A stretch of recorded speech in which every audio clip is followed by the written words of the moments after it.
July 6, 1988. North Sea, roughly 120 miles northeast of Aberdeen, Scotland. 226 men go to sleep, or try to, on a production platform called Piper Alpha. By the time the sun comes up, 167 of them are dead. Not from a blowout. Not from a hurricane. Not from a storm that capsized the structure. They died because a single paper permit, the kind of document most people picture as the most boring object in an industrial facility, was sitting in the wrong box, on the wrong deck, while a night shift worker did exactly what his training told him to do. That single mistake, layered on top of a maintenance decision made hours earlier, turned one of the most productive oil platforms in the world into the deadliest disaster in the history of offshore oil and gas.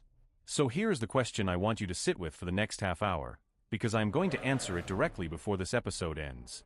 Who is actually responsible for stopping that from happening again? Everyone assumes the answer is OSHA. The agency name is practically synonymous with workplace safety in the United States. But here's the uncomfortable truth I am going to walk you through today, backed by the actual federal statutes and the actual regulatory text. On a large share of the platforms operating in U.S. waters right now, OSHA does not have direct legal authority to walk up the gangway and write a citation. And once you understand why, and who actually does have that authority instead, you will understand something most people in this industry, including plenty of supervisors who have worked offshore for a decade, get completely wrong. I have spent years analyzing occupational safety regulations, investigating how accidents actually unfold versus how they get summarized in a press release, and breaking down the gap between what a regulation says on paper and what happens on a deck at 2 in the morning when a crew is behind schedule and under pressure.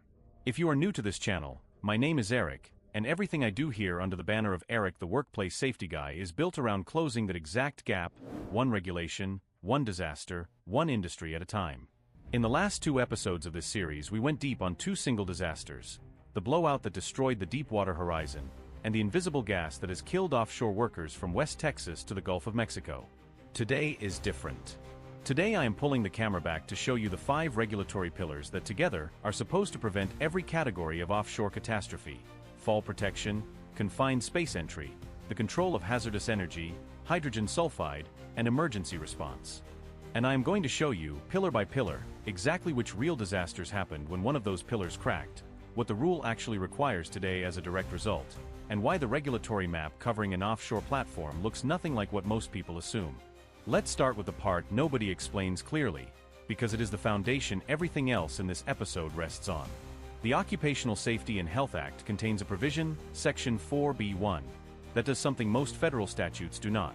It tells OSHA to step back whenever another federal agency already regulates the same working condition. The Outer Continental Shelf Lands Act, the law that governs activity on the seabed and the platforms beyond state waters, contains a parallel provision, Section 21, that reinforces the same boundary specifically for offshore oil and gas. Put those 2 together, and you get a jurisdictional map that surprises almost everyone the first time they see it laid out. On a fixed production platform sitting on the U.S. Outer Continental Shelf, the Bureau of Safety and Environmental Enforcement, an agency inside the Department of the Interior, holds primary authority over the working conditions tied directly to production activity and equipment: wellheads, separators, pressure vessels, process piping, the mechanical guts of the operation. The United States Coast Guard holds primary authority over an entirely different list: safe access and egress, personal protective equipment, housekeeping, guarding of deck areas, lockout and tagout, life-saving equipment, lifeboats, firefighting systems, fire extinguishers, first aid kits, emergency communications equipment, and commercial diving operations. Read that list again, because lockout and tagout, the exact hazardous energy control topic I am going to spend a significant part of this episode on, is explicitly assigned to the Coast Guard on these platforms, not to OSHA. This division did not get worked out informally between agency lawyers somewhere along the way. It was formalized in a Memorandum of Understanding signed in Washington on December 19, 1979, between OSHA and the Coast Guard specifically, a document that designated the Coast Guard as the lead safety regulator on the Outer Continental Shelf while preserving OSHA's authority to step in only on working conditions that neither the Coast Guard nor any other federal agency had yet addressed through standards of its own. That 1979 agreement is still the operative arrangement today, and it is the actual legal root of why the jurisdictional map looks almost backwards from what common sense would predict. And there's a second exclusion that catches people off guard: OSHA's own Process Safety Management Standard, 29 CFR 1910. 119 contains a specific carve-out at 1910. 119A22 that excludes oil and gas well drilling and servicing operations entirely, and that exclusion follows the operation onto an offshore platform exactly the same as it would onshore. So when I tell you this episode is about the OSHA rules that prevent billion-dollar disasters, I need you to understand from minute one that the title is doing something deliberate. Most of what actually prevents these disasters offshore is not OSHA standing on the deck with a clipboard. It is OSHA's own regulatory architecture, fall protection criteria, confined space procedures, hazardous energy control logic, emergency response training tiers, all of it engineered decades ago for general industry, then absorbed, copied, and rewritten into BSEE's regulations and the Coast Guard's regulations, because nobody wanted to reinvent 40 years of hard-earned safety engineering from zero. OSHA wrote the textbook. BSEE and the Coast Guard are the ones holding the exam offshore. Keep that distinction in your head, because it is going to matter again at the very end of this episode when I close the loop on Piper Alpha. Let's talk about fall protection first, because if you ask any compliance officer in the country which standard gets violated more than any other, in any industry, the answer is not close. Fall protection under the General Requirements provision, the standard most directly comparable in general industry being 29 CFR 1910 Subpart D, covering walking working surfaces, with Section 1910. 28 establishing the duty to have fall protection, Section 1910. 29 setting the technical criteria for fall protection systems, and Section 1910. 30 mandating training, has topped OSHA's most cited list for 15 consecutive years. In fiscal year 2025 alone, the Fall Protection General Requirements provision generated nearly 6,000 citations nationwide. That is not a niche violation hiding in a few bad facilities. That is the single most common safety failure documented across every general industry and construction inspection OSHA conducts in an entire year, year after year, without exception. Now picture that statistic transposed onto an offshore production platform. You have open steel grading decks suspended 30, 60, 90 feet above the water. You have stairways connecting process levels with handrails that corrode in a salt air environment faster than almost any other structural component on the installation. You have workers climbing flare booms, crane pedestals, and derrick structures for routine inspection and maintenance. You have a helideck perched at the highest point of the structure with essentially nothing between the landing surface and open ocean. The basic trigger under general industry walking working surfaces requirements is 4 feet. Cross that height above a lower level without protection, and the employer is out of compliance. Offshore, almost every walkway on the installation crosses that threshold by a wide margin. The technical answer to that exposure is the Personal Fall Arrest System, and the standard that defines what a compliant one actually looks like is ANSI/ASSBZ 359. 1. The Fall Protection Code, which specifies the performance, design, marking, and inspection requirements for every individual component in the chain. The anchorage point the system is rigged to, the full body harness distributing arrest forces across the body instead of concentrating them at the waist the way an old-style belt did, the lanyard or self-retracting lifeline connecting the worker to the anchorage, and the energy-absorbing component engineered to slow a fall gradually instead of stopping it instantly and snapping the spine in the process. Companion standards in the same Z359 family govern self-retracting devices specifically and the management requirements for an entire fall protection program, not just the hardware.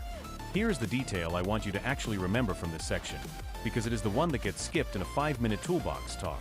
A personal fall arrest system is not a single piece of gear you can swap in isolation. It is a connected chain, and a chain is only as strong as its weakest single link.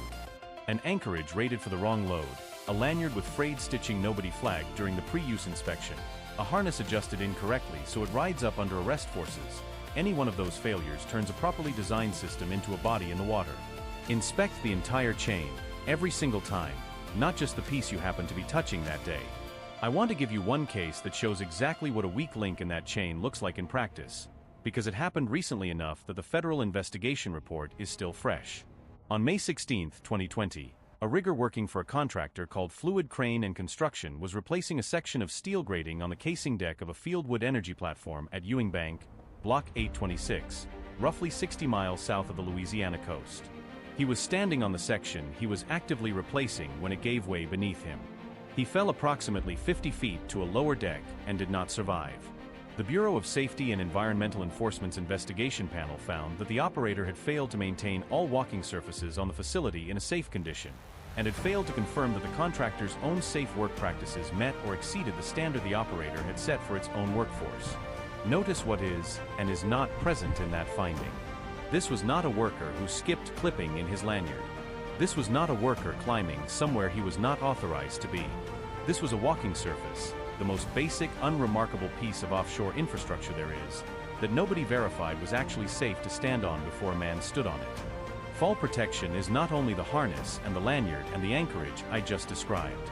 It starts one step earlier, with a surface underneath your boots, and a contractor's safe work practices are never automatically equal to the operator's, which is exactly why the standard requires the operator to confirm that equivalence rather than assume it. Now let's go below deck, into spaces most people never think about until something goes wrong inside one, because confined space entry kills with a quiet, almost deceptive consistency that I find more unsettling than almost any other category of offshore risk.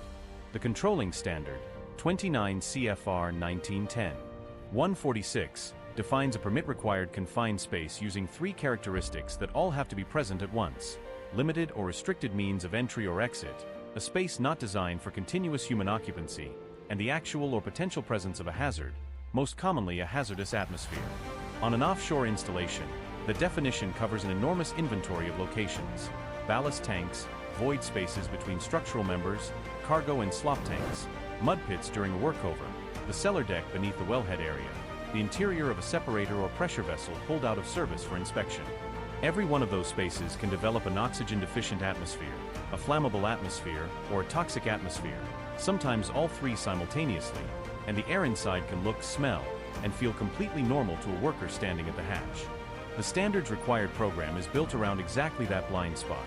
The employer must evaluate every space in the workplace, post warning signage at any space that qualifies as permit required, and before anyone is authorized to enter, complete a documented entry permit that records atmospheric test results, the names of the authorized entrants, and the identity of an attendant who is required to remain stationed outside the space for the entire duration of entry operations, with no exceptions. The atmospheric testing sequence matters in a specific order, and I want you to retain this order specifically: oxygen first, because both oxygen-deficient and oxygen-enriched atmospheres carry distinct and serious risks, then flammability, measured against the lower explosive limit, and only after those two checks does the test move to toxic contaminants such as hydrogen sulfide or carbon monoxide. Skip that sequence or test in the wrong order, and a worker can walk into a space that reads clean on one parameter while another parameter is already at a lethal threshold. Now here is the pattern I need you to absorb completely, because it is the single most consistent finding across confined space fatality investigations conducted by NIOSH over decades of data. A documented majority of confined space deaths are not the original entrant. They are would-be rescuers. A worker collapses inside the space from an atmosphere nobody tested correctly, or from an atmosphere that changed after the initial test. A colleague sees them down, processes it as a medical emergency requiring immediate help, and goes in without testing the air or donning respiratory protection. That colleague collapses within seconds for the exact same physiological reason. I covered this precise mechanism in detail in the H2S episode of this series, because hydrogen sulfide is one of the most common atmospheric killers found inside confined spaces specifically, but the pattern is broader than any single gas. It is a human pattern. It is the instinct to run toward a fallen colleague, overriding the trained instinct to stop, assess, and protect yourself first. That is exactly why the standard requires a dedicated rescue service identified and available before entry begins, not improvised after someone is already on the floor of the tank. The Bureau of Safety and Environmental Enforcement has flagged this exact pattern repeatedly in its own safety alerts covering tank cleaning operations specifically, because the agency kept seeing the same near-miss show up across multiple operators within the same stretch of months. In one documented incident reviewed by the agency, a worker conducting a tank cleaning operation began feeling ill, nearly lost consciousness while exiting the space, and then collapsed shortly after appearing to recover once he was back on deck. In a separate incident, a worker fully entered a tank wearing a respirator that was not rated for the atmosphere actually present inside it, became ill while still inside the space, and had to be revived by co-workers performing CPR after he was pulled out. Neither of those cases needed a dramatic equipment failure to become a fatality statistic. They needed nothing more than the ordinary, completely human assumption that a tank entered for routine cleaning carries only routine risk, when the atmospheric testing that defines the difference between routine and lethal had not actually been done, or had been done once at the hatch and never repeated once work was underway and conditions inside the tank had already changed. Now we get to the pillar that destroyed Piper Alpha, and I want to walk through that disaster in enough mechanical detail that you understand precisely how a maintenance procedure, not a blowout, not a storm, became the deadliest event in offshore history. The general industry standard governing this category on shore is 29 CFR 1910. 147, the control of hazardous energy, commonly known as lockout and tagout. The standard requires a documented energy control program for any servicing or maintenance activity where the unexpected energization, startup, or release of stored energy could injure a worker, covering electrical, mechanical, hydraulic, pneumatic, thermal, and pressurized energy sources without exception. The core procedural logic is simple to state and brutally easy to violate under time pressure. Identify every energy source feeding the equipment being serviced, shut each one down, physically isolate it, apply a lock that only the worker who installed it can remove, verify the equipment will not start or move with a test attempt, and only then begin work. As I mentioned earlier, lockout and tagout on a fixed offshore production platform falls under the Coast Guard's jurisdiction rather than OSHA's direct enforcement. But the underlying engineering logic, identify the energy, isolate it, lock it, verify it, is universal, and it is precisely that logic that failed on the night of July 6, 1988. Piper Alpha was running two parallel systems that day, a condensate injection pump undergoing a significant overhaul, taken out of service with a global work permit, and a separate, smaller, routine maintenance task that had required pulling a pressure safety valve off a connection point on a different deck level and replacing it with a blank flange, a flat metal disc meant purely as a temporary seal, not engineered to hold pressure indefinitely. That second permit, the one documenting the missing pressure safety valve and the temporary blank flange sitting in its place, was never centralized in the platform's control room. It was left in a box near the physical location of the work itself, following the platform's location-based permit system rather than a centralized one. When the night shift came on duty, they inherited the global permit referencing the pump overhaul. They never saw the second permit. As far as the night crew could tell, the pump was simply offline for scheduled work, fully restorable. They started bringing it back into service. The blank flange covering the missing safety valve was not built to contain the pressure it was now facing. It began leaking condensate, roughly 30 kilograms of it released over about 30 seconds according to the subsequent investigation, mostly propane, into an enclosed module. That gas found an ignition source and exploded. The blast wave tore through firewalls on the platform that had been engineered to resist fire, radiant heat over time, not the instantaneous overpressure of an explosion, and those walls failed structurally, allowing the fire to spread directly into the platform's oil risers and into adjacent modules within minutes. What started as a contained, survivable equipment failure cascaded into total structural loss and 167 deaths, including 2 men aboard a rescue vessel who died attempting to save others, in under a few hours. Total insured loss across the disaster reached approximately $3.4 billion. The subsequent public inquiry, led by Lord Cullen, produced findings that reshaped offshore safety regulation across the entire North Sea and influenced safety case regimes adopted well beyond UK waters. Centralized permits instead of scattering them by location, design firewalls and blast walls to withstand explosion overpressure rather than fire alone, and never, under any circumstance, allow a shift handover to proceed without an explicit, verified, person-to-person transfer of every open permit affecting the equipment being touched. That last point is the one I want burned into your memory, because it is not a Piper Alpha problem from 1988. It is a universal lockout and permit-to-work problem that can recur on any installation, on any continent, the moment a handover gets treated as a formality instead of a safety-critical verification step. The Cullen Inquiry's findings went further than just those 4 operational fixes, and the part that goes further is the part most safety content never mentions.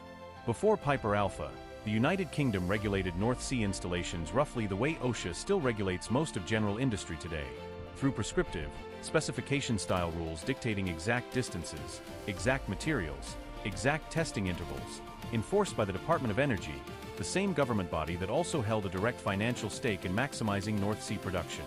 After Lord Cullen's report, the UK tore out that entire model. Oversight moved to a newly empowered health and safety executive with no production interest of its own, and every operator was required to submit a documented safety case proving that risk on that specific installation, with its specific equipment and its specific crew, had been reduced to a level as low as reasonably practicable, rather than simply checking boxes against a fixed national rulebook. Lord Cullen's report did not arrive quickly, and that delay was deliberate.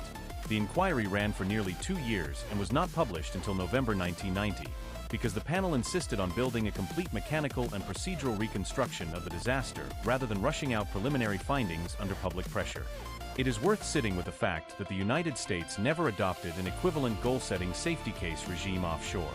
BSEE Safety and Environmental Management Systems rule borrows the management system philosophy, the documentation, the 13 elements, but the underlying enforcement structure in U.S. waters still runs closer to the prescriptive, multi-agency divided model I described at the start of this episode than to the unified safety case model the UK adopted specifically because of the disaster I just walked you through.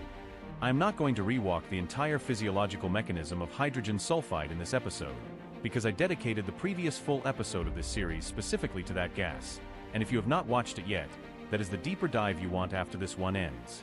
But H2S earns its place as one of the 5 pillars in this overview because it sits at the intersection of nearly every other category I have already covered. It accumulates inside confined spaces because it is heavier than air, with a relative density around 1.19 compared to atmospheric air, sinking into low points exactly like the bilges, sump pits, and equipment rooms I described in the confined space section. It paralyzes its own warning signal, the rotten egg odor, at the exact concentration where exposure becomes lethal, which is why a worker's nose is explicitly disqualified as a detection instrument under 100 parts per million. OSHA's permissible exposure limit sits at 20 parts per million as an absolute ceiling, with 100 parts per million classified as immediately dangerous to life and health. And the regulatory document that governs H2S most comprehensively in drilling and well servicing, API Recommended Practice 49, requires a written and rehearsed contingency plan before any operation begins on a well where sour gas is anticipated at any concentration.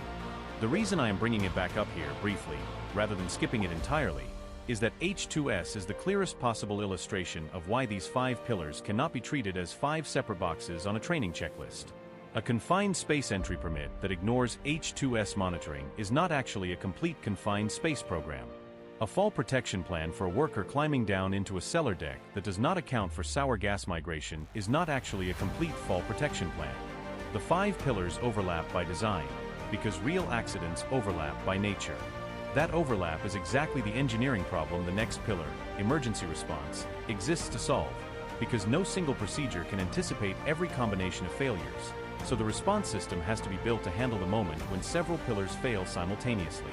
On shore, 2 standards anchor this category. 29 CFR 1910. 38 requires a written emergency action plan covering alarm systems, evacuation procedures, and a method for accounting for every employee after an evacuation. 29 CFR 1910. 120. The Hazardous Waste Operations and Emergency Response Standard, known across the industry simply as HAZWOPER, defines 5 distinct tiers of emergency responder training, ranging from awareness level personnel who are trained only to recognize a release and notify the proper people without taking direct action, up through operations level, technician level, specialist level, and incident commander. Each tier carrying a different scope of authority and a different depth of required training. Offshore, this entire category was rebuilt and significantly strengthened through a regulatory action that history handed an almost unbearably ironic timeline. The Bureau of Safety and Environmental Enforcement Safety and Environmental Management Systems Rule, codified at 30 CFR Part 250, Subpart S, had already been in development before 2010, but its final rule was published in the Federal Register on October 15, 2010, just under 6 months after the Deepwater Horizon exploded on April 20th of that same year. SEMS requires every operator on the Outer Continental Shelf to integrate a documented management system meeting or exceeding the standards set in API Recommended Practice 75, built around 13 distinct elements: hazards analysis, management of change, operating procedures, safe work practices, training, mechanical integrity, pre-startup review, emergency response, incident investigation, audits, record keeping, an employee participation plan, and stop work authority.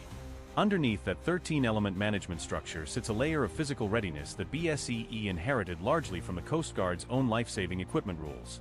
Lifeboats and davits load-tested and inspected on a fixed schedule. Totally enclosed motor-propelled survival craft rated to carry the platform's full personnel count plus a safety margin. And mandatory muster drills designed to account for every single name on the platform roster within minutes of an alarm, not hours. A muster drill that only ever runs during daylight, in calm weather, with everyone already awake, dressed, and standing near their muster point, tells you almost nothing about whether that same evacuation actually succeeds at 2 in the morning in genuine bad weather. The whole point of the standard is that the equipment and the drill have to be tested under conditions that resemble a real emergency, not conditions chosen for convenience, because Piper Alpha's death toll was made dramatically worse by exactly that gap between drill conditions and real conditions.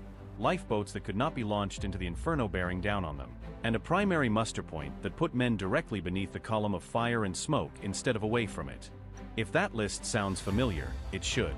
It mirrors, almost element for element, OSHA's own process safety management standard, the very standard that explicitly excludes drilling and well servicing operations from its direct legal coverage. So picture the full irony of this regulatory history for a second. OSHA writes a process safety framework for general industry, exempts the offshore drilling sector from that exact framework by name. A platform regulated by a completely different agency suffers the worst offshore disaster in American history, and the federal response is to take OSHA's own framework, rename it, attach it to API's own recommended practice, and require it across every operator on the outer continental shelf anyway, just enforced by BSEE instead of OSHA. The substance of good process safety management did not change. The letterhead enforcing it did. And once you see that pattern, the cost of getting any one of these 5 pillars wrong becomes impossible to read as abstract regulatory language, because every dollar figure traces directly back to one specific, identifiable failure. Deepwater Horizon, which I covered in full in the first episode of this series, killed 11 men and injured 17 more on April 20th, 2010, triggered 87 days of uncontrolled flow into the Gulf of Mexico totaling close to 4.9 million barrels of oil, and produced a final cost to BP alone that the company itself placed at roughly $61.6 billion by 2016, encompassing a $4 billion criminal settlement in 2013 and a record-setting $28 billion civil settlement with the federal government and 5 Gulf states in 2015, the largest civil settlement of its kind in United States history at the time. Piper Alpha, as I just walked through in mechanical detail, killed 167 people and produced an insured loss of roughly $3.4 billion from a single mismanaged maintenance permit. And closer to home for a meaningful share of this audience, the Petrobras P-36 platform, at the time the largest semi-submersible production platform in the world, operating in the Campos Basin off the coast of Brazil, suffered 2 catastrophic explosions on March 15, 2001, killed 11 workers, and sank entirely 5 days later after flooding that investigators traced back to an emergency drain tank configuration that had never undergone proper design testing or pressure analysis before. Installation, a failure that cost the platform's insurers approximately $515 million. 3 different installations. 3 different regulatory regimes, American, British, and Brazilian. 3 completely different immediate triggers, a missing pressure safety valve, an untested drain tank design, a blown well with a failed blowout preventer. But look at the underlying pattern across all 3, and it is the same pattern every single time. A documented procedure existed. The procedure was not followed with full rigor at the exact moment it mattered most, and the gap between the paperwork and the deck cost lives first and money second, always in that order, never the reverse. Here is a statistic I want you to sit with, because it tells you these 5 pillars are not rare, exotic failure modes confined to history books and disaster documentaries. They are the most common compliance failures documented in the United States in any given year, in any industry, offshore or onshore. In fiscal year 2025, fall protection general requirements topped OSHA's nationwide citation list for the 15th consecutive year, generating nearly 6,000 citations on its own. Hazard communication ranked second. Lockout and tagout sat inside the top 10 alongside ladders, eye and face protection, and machine guarding. These are not obscure violations discovered only after forensic investigation of a catastrophe. They are found, recorded, and cited in ordinary routine inspections, year after year, at a volume that should make clear these are not edge cases. They are the default failure mode of industrial safety programs when daily operational pressure is allowed to outrank documented procedure. And the financial deterrent on paper is real. The maximum penalty for a willful or repeat violation under current federal penalty schedules sits at $165,514 per individual violation. But hold that number against the cost figures I just gave you for Piper Alpha, for Deepwater Horizon, for P-36, and the disproportion becomes the entire point of this episode. No regulatory fine, however large, was ever the actual deterrent that mattered on any of those 3 nights. The actual deterrent was supposed to be the procedure itself, executed correctly, by the people standing closest to the equipment, before the fine, before the investigation, before the funeral. So let's close the loop I opened this episode with, because I told you I would answer it directly. Who is actually responsible for stopping the next Piper Alpha, the next Deepwater Horizon, the next P-36? The honest answer is that no single agency holds that responsibility alone, by deliberate legal design. OSHA built the underlying safety engineering, the fall protection criteria, the confined space entry logic, the hazardous energy control sequence, the tiered emergency response training, across decades of accumulated general industry experience. BSEE took custody of the equipment and process side of that engineering offshore. The Coast Guard took custody of the life safety and access side, including lockout and tagout specifically. And when a disaster proved the patchwork still had a hole in it, the response was not to argue about which agency's logo belonged on the citation. It was to take the existing engineering, attach it to a different agency's enforcement authority, and close the gap. That is the real lesson sitting underneath the jurisdictional trivia.